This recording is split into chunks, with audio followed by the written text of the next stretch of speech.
Hi, welcome to my channel the world of economics. हम फिर से आज नया क्लास लेकर आपके सामने प्रस्तुत हो गए हैं। थोड़ा सा रिकैप हम अपने पिछले क्लास की बात करेंगे। पिछले क्लास में हमने आपको नया चैप्टर पढ़ाया था, क्या? Money and banking. उस क्लास में मैंने डिस्कस किया था कि हमें इस चैप्टर में कौन कौन से टॉपिक्स पढ़ने हैं। सारे टॉपिक्स को मैंने प्रॉपर्ली डिस्क्राइब किया था, बताया था। ऐसा इसलिए क्योंकि हमें अगर किसी सब्जेक्ट को पढ़ना है तो सब्जेक्ट की रूपरेखा को समझनी होगी। उसी प्रकार से एक चैप्टर को समझने के लिए उस चैप्टर के कंटेंट्स को जानना होगा कि हमें इसमें क्या पढ़ना है। तो मेरा प्रयास ये रहता है कि पहले हम उस माहौल में आपको ले चलें, उस परिवेश में आपको ले चलें। जब आप परिवेश में आ जाएंगे तब कंटेंट समझना बहुत आसान हो जाता है, सब्जेक्ट मैटर समझना आसान हो जाता है, टॉपिक समझना आसान हो जाता है। तो उसी परिवेश को हम फिर से आज ढालते हुए हम इस चैप्टर की शुरुआत करते हैं। शुरुआत के कुछ ऐसे टर्म्स हैं या टॉपिक्स हैं जो ऑलरेडी सिलेबस में नहीं है, सिलेबस का ये पार्ट नहीं है, लेकिन फिर भी जानना जरूरी है। जिस प्रकार से अगर पैर की ऊपरी वाली टहनी पे अगर आपको पहुंचना है तो जड़ से ही शुरुआत करना होगा, न कि आप अचानक हवा से टेक ऑफ करते हुए वहां पहुंच जाओ। ऐसे वहां अगर पहुंचोगे तो पहुंचने का भी चांस रहता है, गिरने का भी चांस रहता है। तो हमारा ये कोशिश है कि आप गिरो नहीं, चलो धीरे ही चलेंगे लेकिन पहुंचेंगे जरूर। तो हम सबसे पहले बात करेंगे इसमें आज हम बार्टर एक्सचेंज सिस्टम के बारे में। ये बार्टर एक्सचेंज सिस्टम क्या है? आपने क्लास 10 में पढ़ा होगा। Barter exchange, the exchange system in which commodities are exchanged for commodities. Commodities are exchanged for commodities. ये एंशियंट टाइम में होता था, पुराने समय में, जब there is no role of the money या देयर इज नो मनी। तो बार्टर एक्सचेंज सिस्टम हुआ करता था, वस्तु विनिमय प्रणाली, वस्तु के बदले वस्तु, अनाज के बदले अनाज। ठीक है, ये होता था कमोडिटीज एक्सचेंज फॉर कमोडिटीज। और इस इकोनॉमी को हम लोग C2C इकोनॉमी कहते हैं, कमोडिटी टू कमोडिटी इकोनॉमी। अब ये जो बार्टर एक्सचेंज सिस्टम था, it works on double coincidence of wants. Which principle? Double coincidence of wants. Let us clarify with the example. Suppose कीजिए दो पर्सन है, ए एंड बी। ए के पास wheat है, he requires rice, और B के पास rice है and he has requirement of wheat. अब यहां देखोगे क्या कि ए और बी की जो रिक्वायरमेंट है वो म्यूचुअल फुलफिल हो रही है। कैसे? कि जो ए के पास है उसकी जरूरत बी को है, और जो बी के पास है उसकी जरूरत ए को है। तो यहां पर क्या हुआ? एक म्यूचुअल फुलफिलमेंट ऑफ वांट्स हुआ। इसी को हम लोग कहते हैं double coincidence of wants. That means the mutual fulfilment of wants, that means need of one person fulfilled by other person, that is called mutual fulfillment of wants or the double coincidence of wants. अब suppose कीजिए कि अगर ए और B की जो wants है वो एक दूसरे के साथ मैच न की। जैसे अगर अभी हमने बात किया कि ए के पास वीट है और राइस की जरूरत है, और बी के पास राइस है और उसे वीट की जरूरत है। सपोज कीजिए कि उसके पास राइस है लेकिन वीट की जरूरत नहीं है, उसे सपोज कीजिए क्लॉथ चाहिए, कपड़े। तो अब थर्ड पर्सन की खोज होगी जो हम दोनों में से किसी एक के साथ वो मैच करे। तो ऐसे करने से क्या हो जाता है? It requires trading cost, searching cost, disutility of wants. यहां से समझेंगे, it requires trading cost, disutility of wants और सर्चिंग कॉस्ट। यानी कि आप इस म्यूचुअल फुलफिलमेंट को पूरा करने के लिए जब आप वैसे पर्सन्स की ढूंढेंगे उसे, तो ये वांट्स डिसयूटिलाइज होगा, ये कॉस्ट लेगा, समय लेगा, सर्चिंग कॉस्ट इसमें आ जाएगा। तो जो इसका मेन कह सकते हैं प्रिंसिपल था, जिस प्रिंसिपल पे ये बार्टर एक्सचेंज सिस्टम काम करता था, वही इसका एक मेन ड्रॉबैक भी है। जरा ध्यान देंगे, अगर double coincidence of wants it is one of the features of the barter exchange system, तो on the other hand it is also a drawback और डिसएडवांटेज ऑफ दिस सिस्टम। तो जरा ध्यान देंगे, लेकिन क्योंकि अभी हम पहली बात कर रहे हैं तो पहले हम उसकी खासियत की बात कर लेंगे, फिर उसके ड्रॉबैक्स को आगे बढ़ाएंगे। अगर हम बार्टर एक्सचेंज सिस्टम की बात करें तो उसमें अगर इसके फीचर की बात करें, फीचर क्या क्या था, तो एक तो ये था कि देयर इज नो ओवर और अंडर प्रोडक्शन। उस समय सबसिस्टेंस फार्मिंग हुआ करती थी या सबसिस्टेंस कोई भी एक्टिविटी होता था, क्योंकि किसान था उतना ही उपजाता था जिससे कि उसका, उसके परिवारजनों या उसके प्रियजनों का परिवार चल जाए। तो ना तो अधिक प्रोडक्शन की बात थी, ना तो कम प्रोडक्शन की बात थी। दूसरा कि आज के जमाने में आपको व्यापार करने के लिए, अगर एक देश से दूसरे देश में अगर आपको व्यापार करना है तो इट रिक्वायर्स फॉरेक्स, ठीक है, foreign currency. But in the barter exchange system there is no requirement of forex. क्यों? क्योंकि commodities are exchange for commodities. तो आप बाहर भी जाओगे तो वही कमोडिटीज एक्सचेंज होगा, there is no need of money और फॉरेक्स। तो ये था।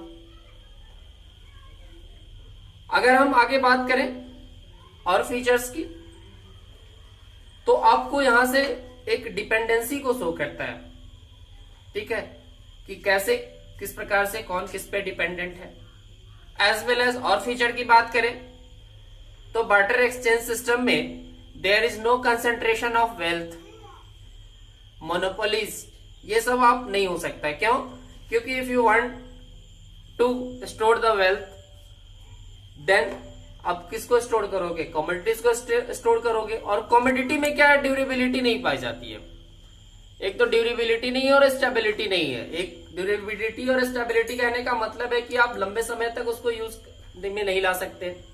दूसरा, उसकी जो वैल्यू होती है वो अप एंड डाउन करती रहती है एज कंपेयर टू मनी। तो ड्यूरेबिलिटी नहीं है, स्टेबिलिटी नहीं है, देयरफॉर आप उसको स्टोर करके नहीं रख सकते हैं। तो यहां से ये हुआ कि आप स्टोर करके नहीं रख सकते हो, तो फिर आप वेल्थ स्टोर नहीं कर सकते हो। कंसेंट्रेशन ऑफ वेल्थ का खतरा खत्म। तो ना कोई धनी ना कोई गरीब, सब एक समान थे। तो ये कुछ अच्छी बातें थी उसके साथ। But it has certain limitations. अब वो लिमिटेशंस क्या था और इसी लिमिटेशंस के आधार पर हम लोग मनी को डिफाइन करेंगे। जरा ध्यान रखेंगे, सबसे पहला लिमिटेशन क्या था?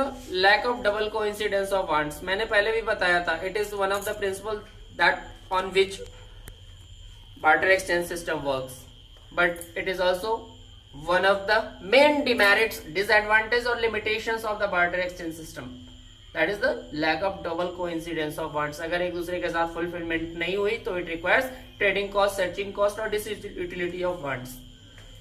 The second thing, lack of unit of value. Lack of unit of value. Suppose that if you want to exchange a goat with cow, then how many goats are required for a cow? क्या आप cow को distribute करके exchange कर सकते हैं? एक बकरी के साथ गाय की एक पैर या एक पूंछ, ऐसा तो हो नहीं सकता है, आप उसको नहीं बांट सकते हैं। तो यूनिट ऑफ वैल्यू नहीं है। अब किसके साथ कितना एक्सचेंज होगा ये पॉसिबल नहीं था। तो यूनिट ऑफ वैल्यू, जिसको आज के दुनिया में हम लोग प्राइस के नाम से जानते हैं, that is the unit of value. Each and everything, ठीक है, हैज अ प्राइस और ऑन दैट प्राइस, ठीक है, commodities are exchange. But in that period of time there is no money, that means there is no unit of value. The third thing is the store of value, lack of store of value. हमने इसको feature के रूप में भी देखा था।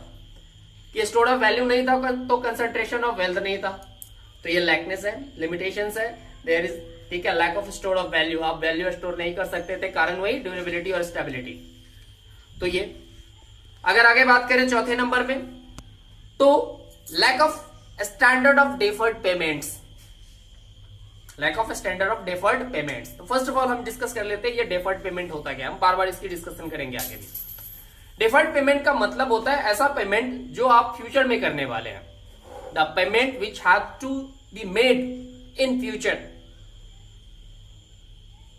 तो जैसे आज हमने कोई सामान लिया और मैंने कहा कि नहीं बाद में आपको दूंगा पैसा, आप पढ़ लिया आज, कहोगे सर बाद में आपको फी दूंगा, तो ये क्या है, फ्यूचर पेमेंट है, और इसको हम लोग बोलते हैं स्टैंडर्ड ऑफ डिफर्ड पेमेंट। तो ये कमी थी बार्टर एक्सचेंज सिस्टम की, कारण वही यहां से भी वही चीज हो, ड्यूरेबिलिटी और स्टेबिलिटी। जैसे सपोज कीजिए आज उसकी वैल्यू कुछ और होगी, कल कुछ वैल्यू और होगी, तो वैल्यू में बहुत अंतर आ जाएगा, तो आप स्टैंडर्ड डिफर्ड पेमेंट्स नहीं कर सकते। अगर और भी कहे तो और भी लिमिटेशंस है, जैसे आप वैल्यू ट्रांसफर नहीं कर सकते थे। जैसे हमारी परचेजिंग पावर आज की डेट में क्या करते हैं, हमारे पास पैसा है तो हम उसके अकाउंट में ट्रांसफर कर दिए, यानी कि हमारी परचेजिंग पावर उसके साथ ट्रांसफर हो गई, जो कि उस समय नहीं था कि हमारे पास अगर गेहूं है तो हम परचेजिंग पावर उसके पास नहीं ट्रांसफर कर सकते थे, वो आप ही का है। तो ये सारी चीजें उस जमाने में वो लिमिटेशंस के साथ थी, और इन्हीं लिमिटेशंस को दूर करने के लिए मनी को इंट्रोड्यूस किया गया। इन्हीं लिमिटेशंस को दूर करने के लिए मनी को इंट्रोड्यूस किया गया। मनी इन सारी चीजों को बदल दिया। अब अगर हम बात करें इस मनी के इवैल्यूएशन की, इवोल्यूशन ऑफ मनी कैसे इवॉल्व हुआ, तो हमने आपको बताया था before the start of chapter, money has evolve from a word that is the Moneta. लॉर्डेस जूनो के बारे में मैंने बताया था, ये रोमन साम्राज्य से वहां के मंदिर में सबसे पहले कॉइन्स मिंट किए जाते थे, और वहीं से ये शब्द आया। तो जैसे जैसे इवोल्यूशन यहां से कहने का मतलब जन्म कैसे कैसे बढ़ता गया, तो जैसे जैसे इंडस्ट्रियलाइजेशन और सिविलाइजेशन का दौर बढ़ता गया, उस प्रकार से मनी के फॉर्म्स भी बदलते चले गए।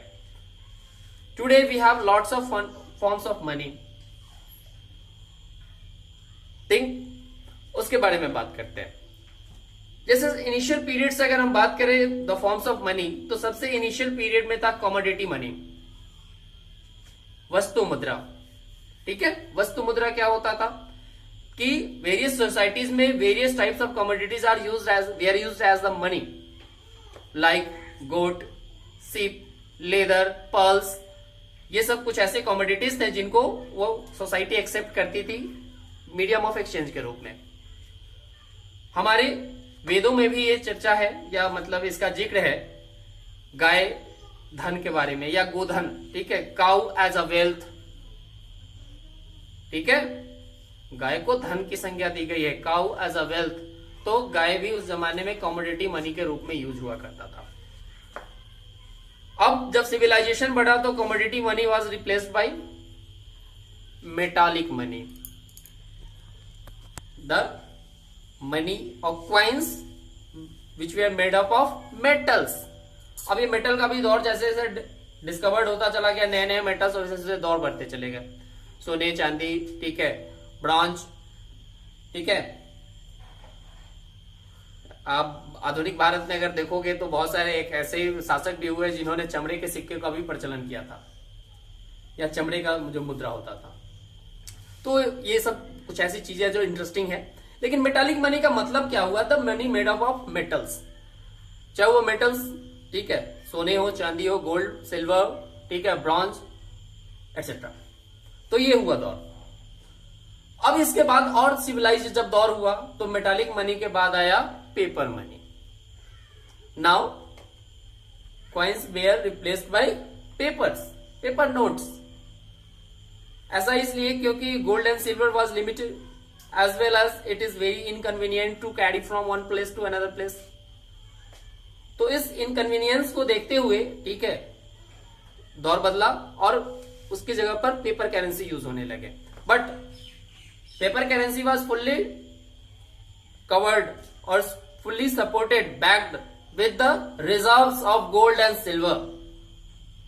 यानी कि 100 रुपए का पेपर साइन कर देने से 100 रुपया हो जाता है। क्यों? क्योंकि उसकी एक वैल्यू असाइन की गई है in terms of gold and silver which is kept as a reserve with RBI.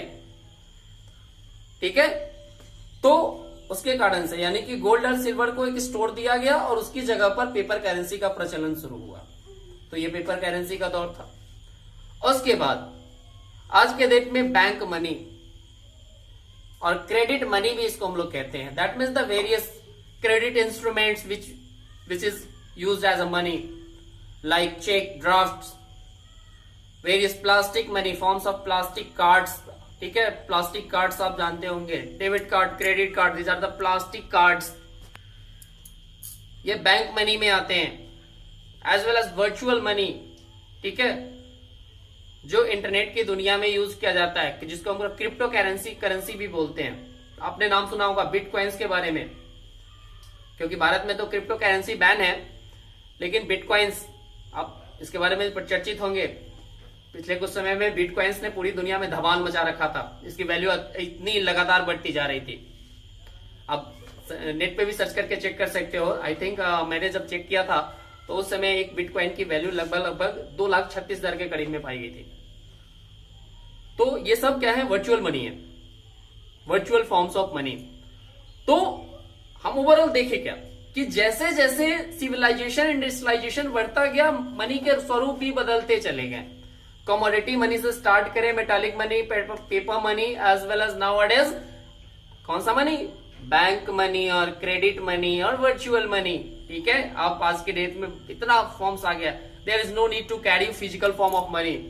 If you have a mobile phone then you can pay anywhere in India all the world. आपका जहां जाओ वहां आपके पास आपका wallet आपके साथ है, such as UPI, Paytm. ठीक है, ये सब आपके लिए क्या? मनी है ना, आप स्कैन करते हो, पे कर देते हो। तो ये सारी चीजें रहे। आज आपको बेसिकली क्या पढ़ाया गया? तो बार्टर एक्सचेंज सिस्टम, उसके फीचर्स, उसके limitations, as well as evolution of money and the various forms of money. मैं आशा करूंगा कि आप इसको भली भांति देखोगे, समझोगे, एक एक पॉइंट को आप नोट करोगे, गौर से समझोगे। सिलेबस के लिए नहीं पढ़ना, पढ़ना है किसके लिए? फ्यूचर के लिए, अपने एम के लिए। तो ध्यान रखकर, ठीक है, बस इतना ही रहने देते हैं आज के लिए। फिर मिलते हैं अगले क्लासेस में। तब तक के लिए घर पे रहें, सुरक्षित रहें। Take care and bye.